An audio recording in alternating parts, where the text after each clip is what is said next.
बिहार विधानसभा चुनाव को लेकर के जितनी तेज सरगर्मी है, उसके हिसाब से हर रोज एक नई राजनीतिक की खबर सामने आ रही है। आज AIMIM ने बड़ा कदम उठाया है। पार्टी ने अपनी जनता पार्टी के साथ अलायंस किया है और इस बिहार विधानसभा चुनाव में पार्टी अपनी जनता पार्टी के साथ चुनावी मैदान में उतरेगी। सबसे पहले आप AIMIM के प्रदेश अध्यक्ष अख्तरुल ईमान की इन तस्वीरों को देखिए।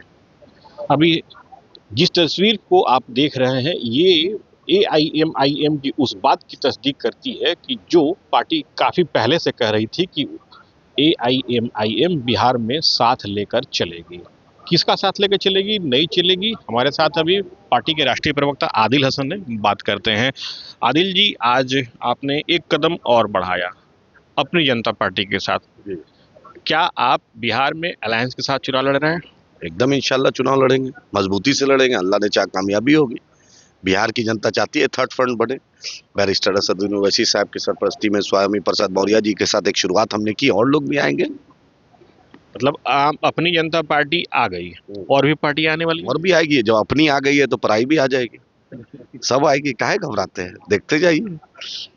एक खबर ये भी आई है कि जनशक्ति जनता दल JJD तेज प्रताप यादव की आपसे संपर्क में है। कितनी सच्चाई है इसमें? संपर्क में है, लेकिन अभी कुछ खास बात आगे नहीं बढ़ी है। संपर्क में है, जब तक नहीं बात और आगे पशुपति पारस बातचीत चल रही है, लेकिन अभी कुछ मामला उसमें आगे नहीं बढ़ा है। एक पार्टी का नाम और लेता हूँ, आजाद समाज पार्टी। हाँ, उनसे है, उनसे लगातार हॉटलाइन में संपर्क में है। हम चाहते थे कि आज वो रहें, लेकिन देखिए क्या होता है आगे। बैरिस्टर साहब के साथ चंद्रशेखर जी को सब लोग चाहता है, हम लोग चाहेंगे आए। ये कॉन्क्रीट कब तक हो जाएगा? हो जाएगा जिस दिन बैरिस्टर ओवैसी साहब और अख्तरुल ईमान साहब, इंजीनियर आफ्ताब साहब, चंद्रशेखर जी, गौहर भाई सब मिल के बैठ जाएंगे, उस दिन कंक्रीट हो जाएगा। तो सीटें कितनी होंगी वो सब फैसला लिया जाएगा ना, कौन कितनी सीटों पे लड़ेगा? एकदम हमारी प्रायोरिटी है बीजेपी को हराना है। जो भी बीजेपी को हराना चाहता है वो MIM के गठबंधन में उसका इस्तकबाल है। हमारा पहला प्रायोरिटी बीजेपी हराओ, बिहार को बचाओ।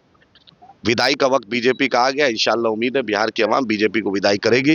नफरत की सौदागरी नहीं चलेगी। डबल इंजन की सरकार कोलैप्स हो गई है। बिहार को इसने कुछ नहीं दिया सिवाय मक्कारी और अय्यारी के और भाषण के। कुछ नहीं मिला बिहार को। बिहार में पटना यूनिवर्सिटी को सेंट्रल यूनिवर्सिटी नहीं मिला। बिहार की बाढ़ की तबाही नहीं रुकी। MU किशनगंज को पैसा नहीं मिला। सुरजापुरी को रिजर्वेशन नहीं मिला। नेपाल से बाढ़ की तबाही नहीं रुकी। कोसी डैम नहीं बना। अब ना IT पार्क खुला, ना डिफेंस कॉरिडोर हुआ, ना फार्मास्यूटिकल्स कॉरिडोर हुआ, ना एक सिल्क कॉरिडोर बना। यहीं के मंत्री हैं जितने नाकारा मंत्री केंद्र में, उनसे जरा शर्म आती है उनको कि बिहार को कुछ नहीं दिया और बिहार के बीच चुनाव लड़ने जा रहे हैं। इन नाकारों से पूछिए कि बिहार को नरेंद्र मोदी की बैसाखी पे बिहार की सरकार, देश की सरकार चली, उस बैसाखी का तो लाज रखे। नीतीश जी के लोग, ललन जी मंत्री हैं, कुछ तो सोचिए, उस बैसाखी का तो लाज रखिए। चंद्रबाबू नायडू जी से कुछ तो सीखे, बिहार को कुछ तो दिलाइए। सबसे ज्यादा पलायन यहाँ, सबसे ज्यादा बेरोजगारी यहाँ, सबसे ज्यादा बाढ़ की तबाही यहाँ, तब भी चुप रहते हैं क्योंकि आपको निजी फायदा हो रहा है। बिहार के लिए कुछ नहीं सोच रहे हैं। प्रशांत किशोर जी जो MRI रिपोर्ट निकाले, वो MRI रिपोर्ट पढ़ ले। भाजपा के जो लोग, भ्रष्टाचार में तो पूरा भाजपा कैबिनेट डूबा हुआ है। इनके प्रदेश अध्यक्ष से लेकर इनके हर मंत्री, उस पर अगर सुप्रीम कोर्ट के सिटिंग जज SIT कर ले, दिलीप जायसवाल जी और मंगल पांडे जी, संजय जायसवाल जी और सम्राट चौधरी साहब, जितने जो हैं इनके दिग्गज, सब तो कहाँ रहेंगे? सुप्रीम कोर्ट का सिटिंग जज से जांच करा लीजिए। आदिल जी, आपने मुद्दे कई गिनाए और ये भी कहा कि इनका निराकरण नहीं हुआ।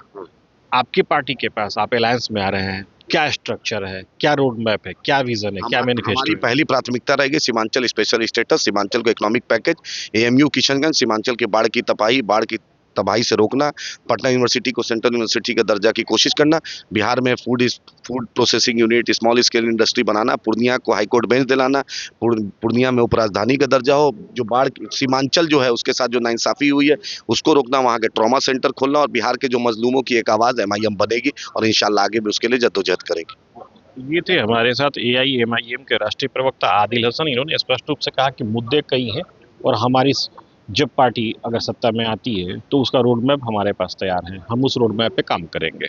Sujit Kumar, TV9 digital, Patna.